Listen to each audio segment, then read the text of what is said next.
Welcome to this episode. I am so excited to have Blair on today's show. I am just so honored and humbled that she has agreed to be here and grace us with her presence. Because when I think about Blair, or when I think about the pillar of achievements and accomplishments, I can't think of any person better than Blair that would really fit that pillar and embodies it. So I'm going to introduce Blair and then we're going to go dive right into this conversation. So Blair Kaplan Venables is a #1 best-selling author, social media marketing expert, and speaker featured in things like USA Today, Forbes, Thrive Global, and CBC. And I can probably go on and on about your list of accomplishments, but I want to make sure we get to the nuts and bolts of who you really are and share your light and essence with the world. How you doing today, Blair? Well, first of all, thank you so much for having me. And today I am fantastic. So, Excellent. Excellent. So I would like to start with the question of how would you describe your essence? my essence is a unique blend of magnetic passion and humor. Ooh, magnetic passion and humor.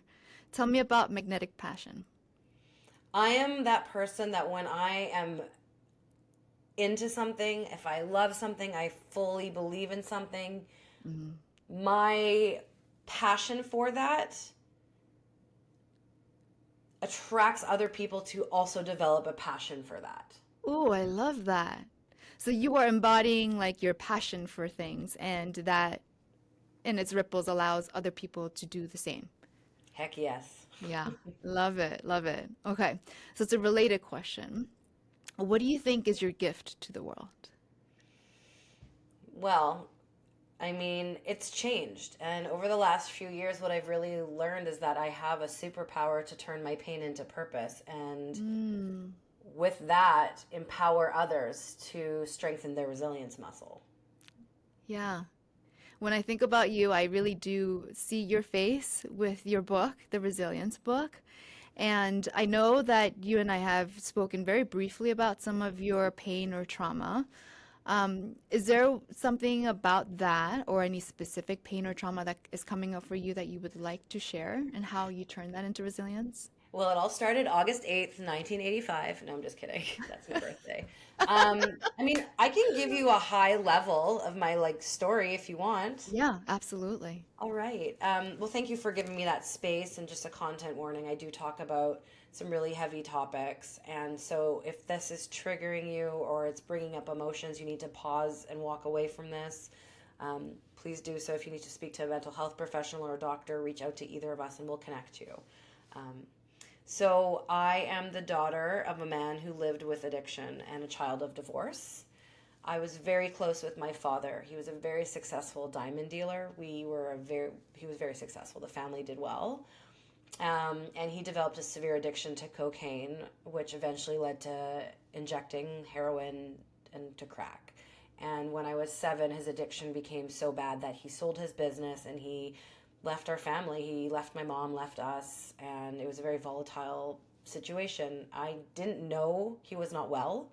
Just all of a sudden, he was around less and less, and he was breaking more and more promises. And he wasn't living on the streets, but it was pretty close. He got a job to feed his addiction, and his life just became very. It was sad, and he wasn't well. But as a little girl, I thought he stopped loving me. Wow.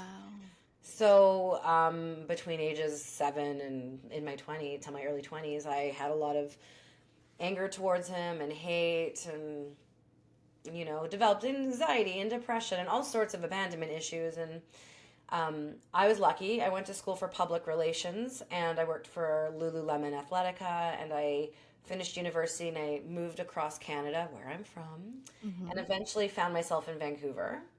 And when I was in my early 20s, the company sent me to something called the Landmark Forum, which was a personal development forum. They used to send their staff. I don't know if they still do. This was a little bit of time ago. But there I was given the tools I needed to forgive my dad and accept him for who he was. And we began a very beautiful relationship, which started with a very honest conversation about how I felt and how I want to move forward and just accept him for who he was and what relationship he can give me. And we developed a very beautiful relationship. And Wow.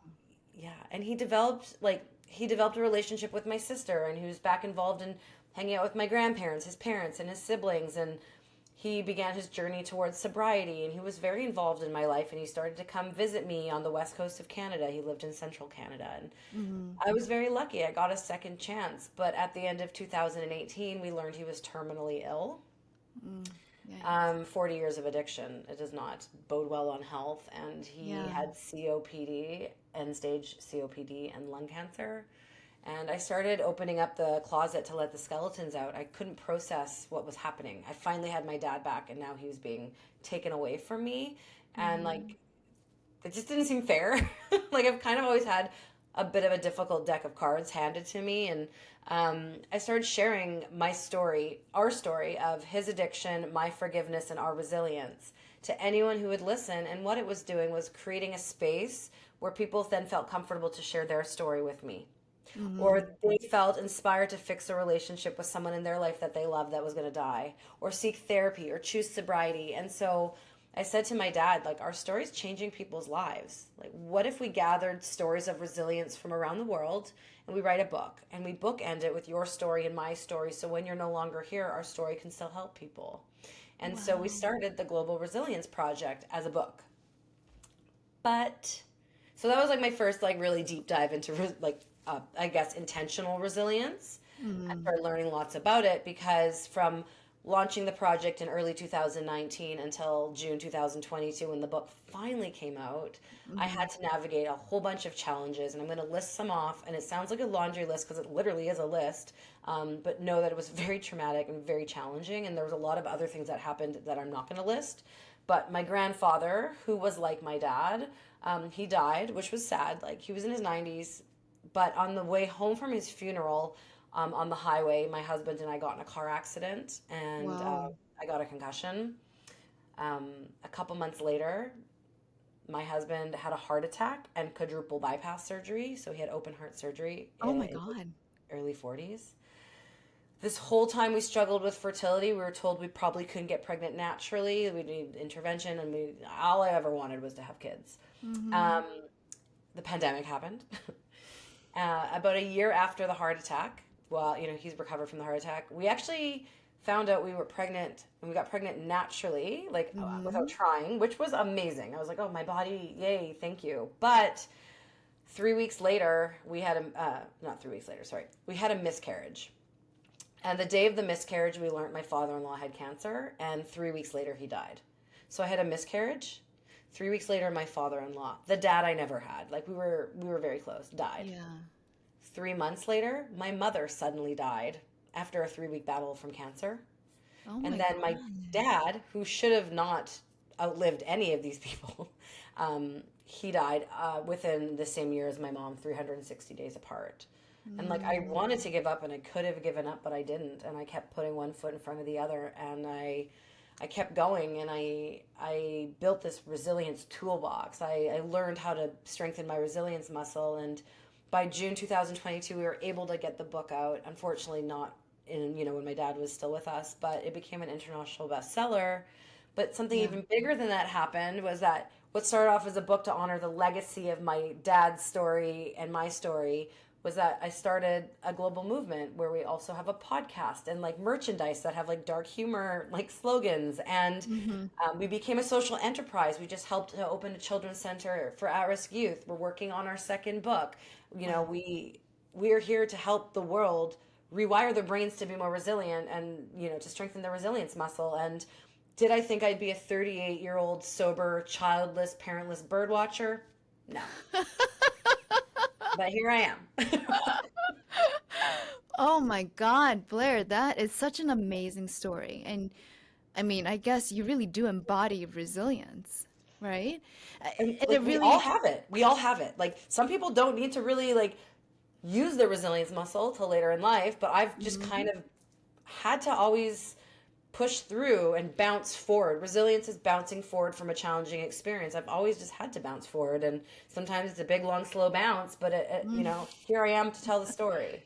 Yeah. Wow. So it seems like resilience is a huge part of what led you to have all of these accomplishments and achievements. And I know for you, it's not about the achievements, right? What is it about? It's about spreading my message. So the summer after my mom died, my husband and I were camping, and my birthday is on this thing called the Lionsgate Portal. It's a big manifestation day, August Uh-huh. 8th.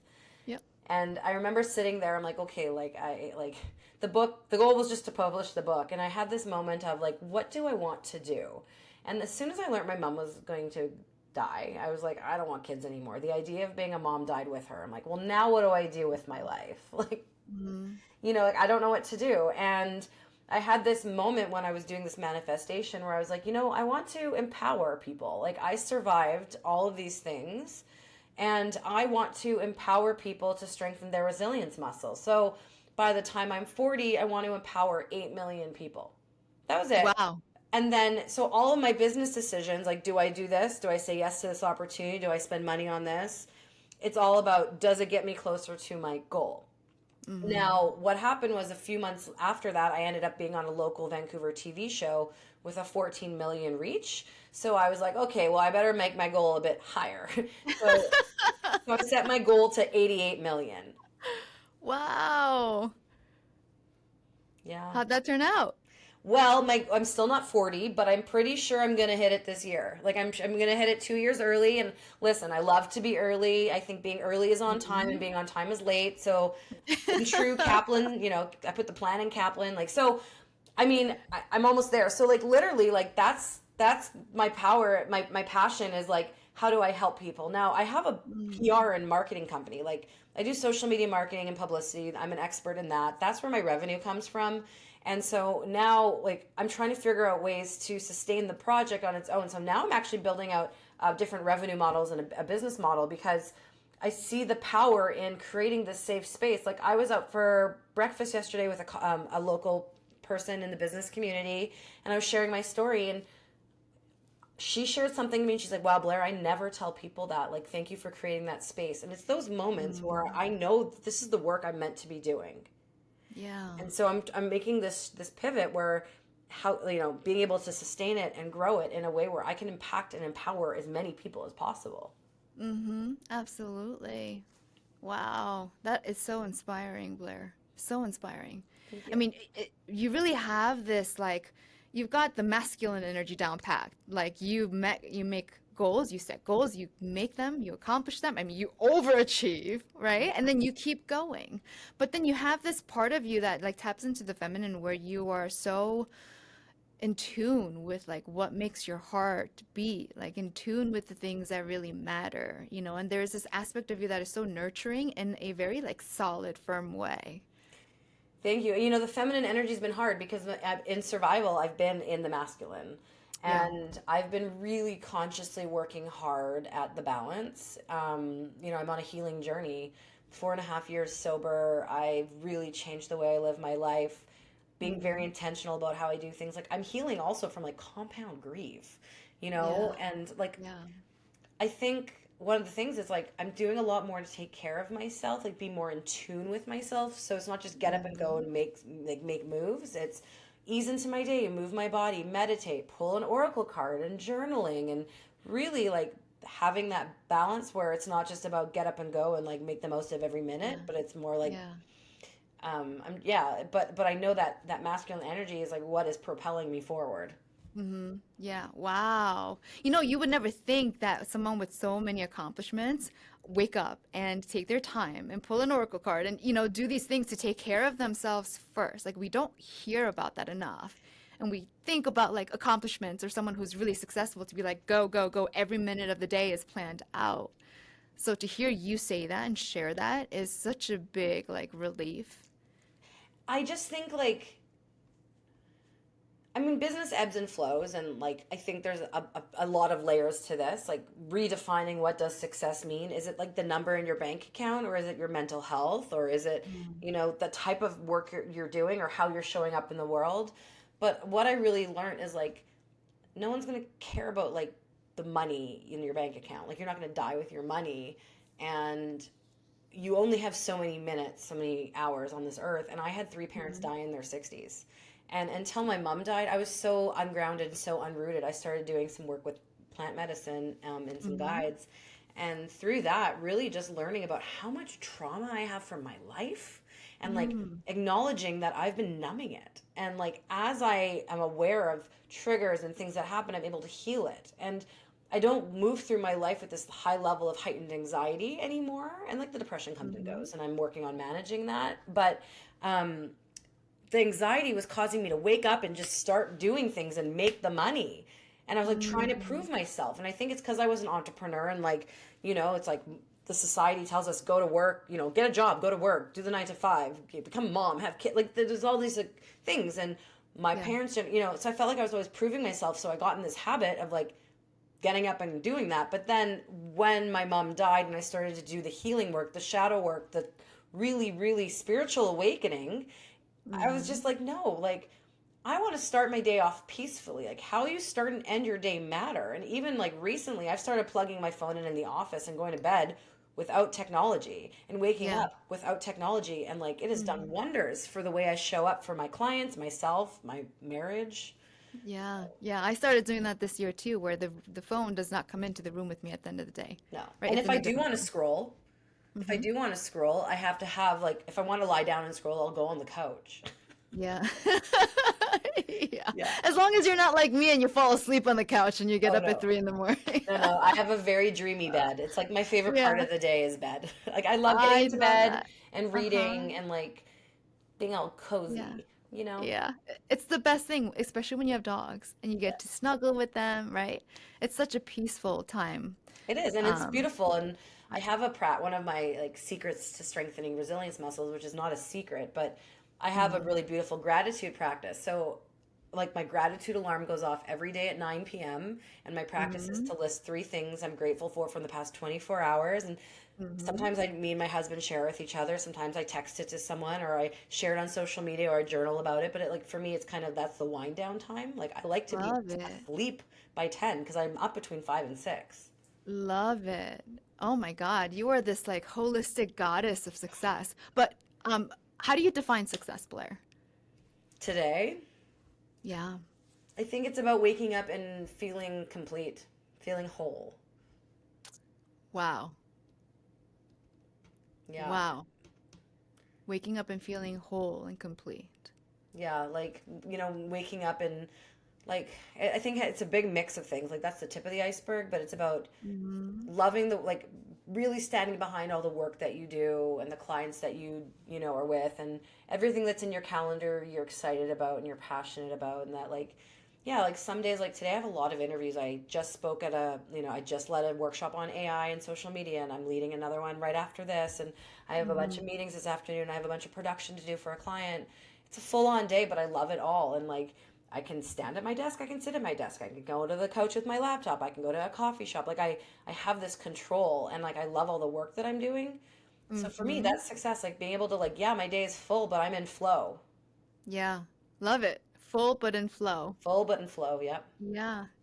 What would you say your younger version would say to this version? So if your younger version had life advice for this version of you today, what would that be?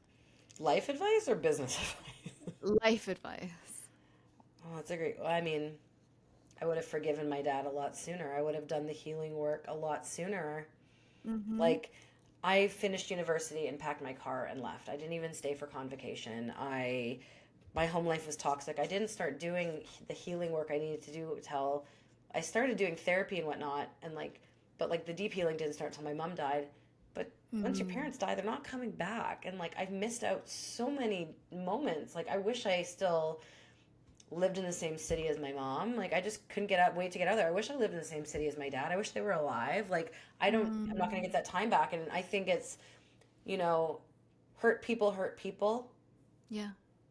but heal people. And so if I can Oh, share this, yeah, yes. like if I can share what I'm doing and someone hears me, it's like, hey, you have trauma and like drama with your parents and you just want to get out of your city, try and do the work to heal that first.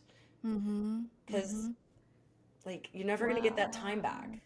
Yeah. Wow. So it seems like your younger version the life advice that she would be giving you today, or as a reminder, is continue to heal yourself, right? Or Your even time is start. limited. Start. Mm-hmm. Like Mm-hmm. I didn't start. I was like all I wanted to do, like I worked a full-time job. I worked in the nightclubs. I when I was younger, like before I left Winnipeg, I went to school full Mm-hmm. time. I partied. My life, I was very active social life. I wanted to do anything but be at home.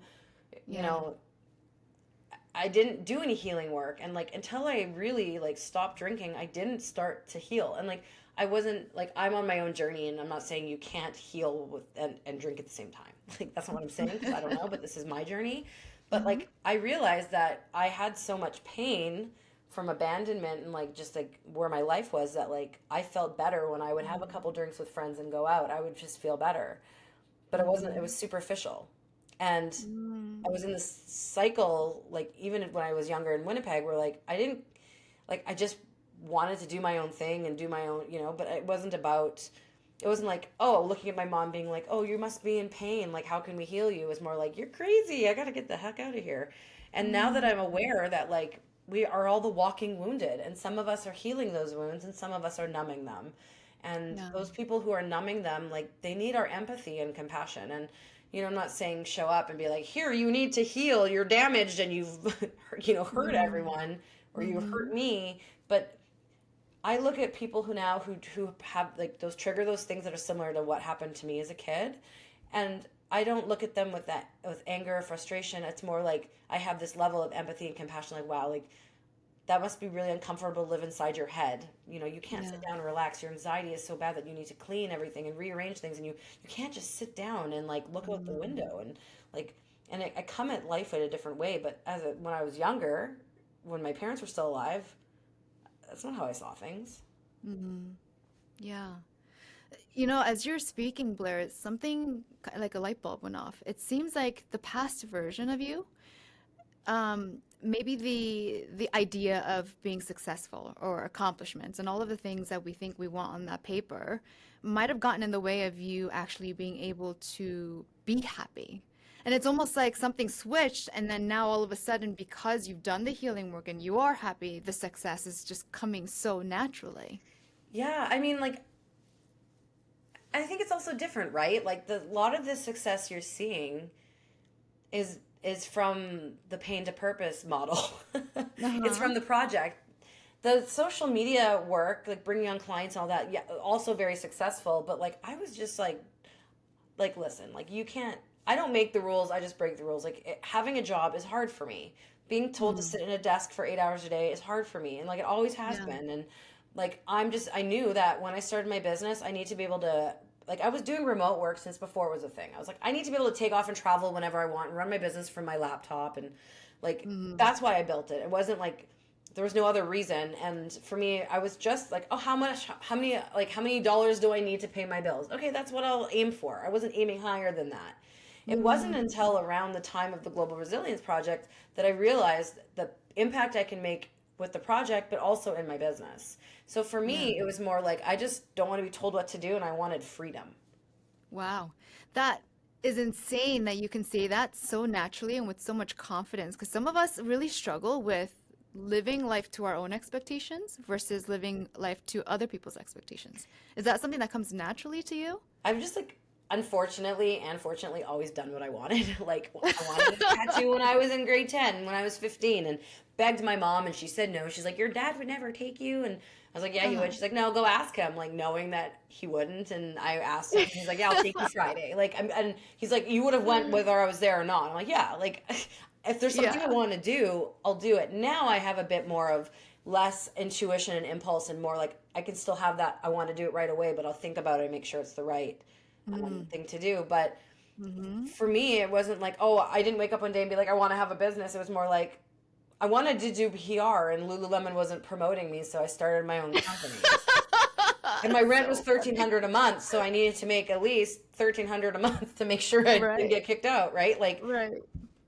that's Yeah. so that's like my business. Wow. It wasn't like, okay, like I didn't see like, oh my God, I can make $10,000 a month. I can make a program and sell it for $3,000 and fill it with 20, 30, 40 people. Like that wasn't a Mm. thing. I didn't have a mentor or a coach. I literally was Mm. throwing stuff at the wall hoping it would stick because I was like, I just want to like do my thing. Yeah, yeah, yeah. Wow. So that aspect of like having and harnessing confidence came naturally to you. Yeah, and It's just who you also are. very humbling because I lived in one of the most expensive cities in the world and I started my Mm-hmm. business at the beginning of the recession.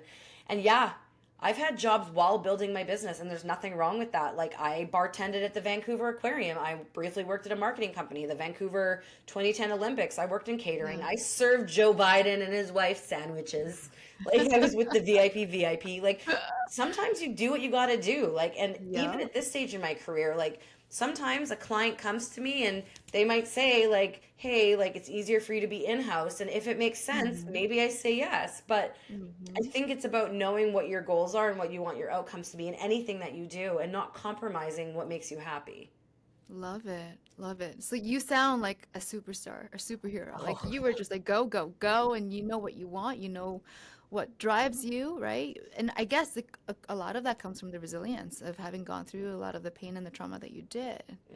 I mean, thank you for saying that. Thank you. Yeah. Yeah, I'm just reflecting what I see.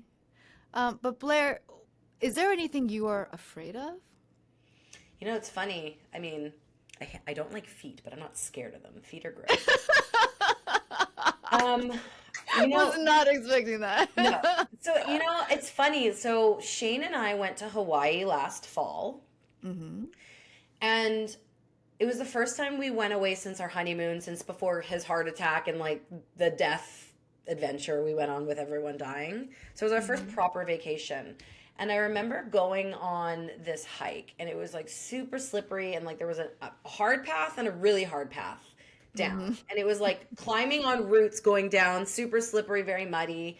And Indiana Jones I style. realized I was literally jumping from like stick to stick. I was like, this is so much fun. I felt like I was like in the Jungle Book. And Yeah. old me would probably been a lot more cautious. Oh, I don't want to break a bone. Like I don't want to. I was like, oh, like did I just lose a mount? Like did I just like lose some fear? Like did everyone when people died, did they take fear with me? And so I was like, am I completely fearless? And like, there's been a lot of opportunities to like and like if I say no to something, I'm like, is it because I don't want to do it, or am I scared of it? And Mm. I don't really have an answer for you. I know that I've developed a more fearless life. Like, Mm-hmm. listen, at one point in my life, my ex-boyfriend before I met my husband, he was an abusive alcoholic. At one point, I was homeless because I had to flee. And I like couch surfed for 3 weeks. Like, I've been in situations. I've had to make a dollar stretch for like a month. Like I've had hard stuff happen to me. And like, Yeah. what is the worst that can happen? Death, injury, but like I've survived a lot of bad stuff. And I think Mm. my biggest fear is just not doing all the things I want to do. Wow. Not being able to do all the things that you want to do. Yeah. And so like that is interesting because I recently just packed in a big trip where I did a Mm. bunch of things I wanted to do and it took me months to recover. Months Recover to from recover traveling? mentally and like I'm just recovering financially. And like Got it. because I had this fear of like, well, my mom, all she talked about was retiring and all this travel, never got to retire. My father-in-law, all Mm. you talked about was like all the things they were going to do when they retired, never got to retire. And I was like, I don't want to be that person who has this on my list. Like, got to do this one day. It's like, if I want to do it, I'm going to make it happen. I work for Yeah. myself. Yeah. Hey, given all the loss that you've experienced, do you have a fear of death at all? No, like when it's my time, it's my time. I just hope it's Mm. painless. Like, Yeah. Wow. I know I'm leaving a legacy in this world. I want to make sure that when I'm no longer here, that I know like that my legacy is that I've made a difference. Like someone hears about me, like, oh, I read her book and she really changed my life. Mm-hmm. Oh, like I heard her speak and like, oh, like someone told me about her and like I stopped drinking. Like I want to know that like my pain helped other people heal. Oh, And love it. yeah, and like whether it's tomorrow or it's in 50 years or whenever it might be. I mean, Mm-hmm. I also like I don't feel like I need to be here till I'm 100. I'm not that person who's biohacking to be here. Like I want to make my difference. But like I don't know, like I don't need to When be it's here. time to go, it's go, right? Yeah, like I mean, like when I start to like my mind starts to go or my body, like Mm-hmm. listen, I'm probably come back. Hopefully, as something with a hopefully my soul comes back into a much easier life because I'm doing a lot of the shadow Mm. work in this life. But like, Mm-hmm. I just want to make the most of my time here, Yeah.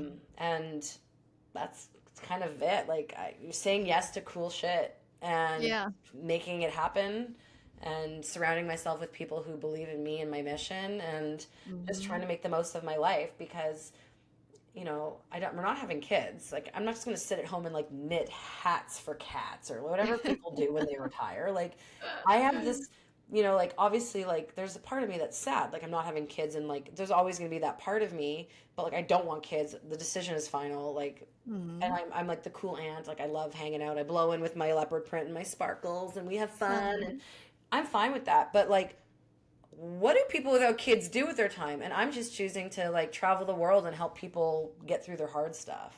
Yeah, you are so mission led. Yeah. It's really inspiring. And, hearing you speak, Blair, it really does instill, even in me, like a sense of like wanting to be fearless, right? Having heard your story and all of the trauma that you've been through, like if you can go through that and rise up the way you did, like why can't I? And it's truly so inspiring. Oh, well, thanks. And you Yeah. can. Anyone can. Hmm. What is the worst that can happen? Yeah. Well, lots of different things for lots of different people, but Yeah. you really are an inspiration, an example, I think, that I'm truly humbled to be in the presence of and to share her story. It's amazing. So I have one final question, if you have the time. Of course I do. Um, for those of us who are maybe struggling to be more confident or be fearless to lead a life that is successful and authentic, what would be like your a tip? What would be your advice? First of all, figure out what does success actually mean to you, not to the people around you, but to you. What does that look like? Hmm. Personal life, health, business. And then In those areas. create a plan to get there. Nice. Excellent. Thank you for sharing. I'm so excited you're here. Where can our listeners or our viewers find you? Thank you so much for having me. This was what a treat. I like this. This is good. Well, if you're interested in learning more about the Global Resilience Project, you want to buy the book, or you want to be in the book, or you want to learn more about all that jazz, the podcast, Hmm. you can go to theglobalresilienceproject.com. You Okay. want to learn more about my social media and PR magic, you go to Blair Kaplan with a K, so Hmm. blairkaplan.ca. I'm on all the socials, but like Instagram's my jam. There I am, Blair from Blairland. Excellent. Thank you so much for your time. Thank So glad you're you. here.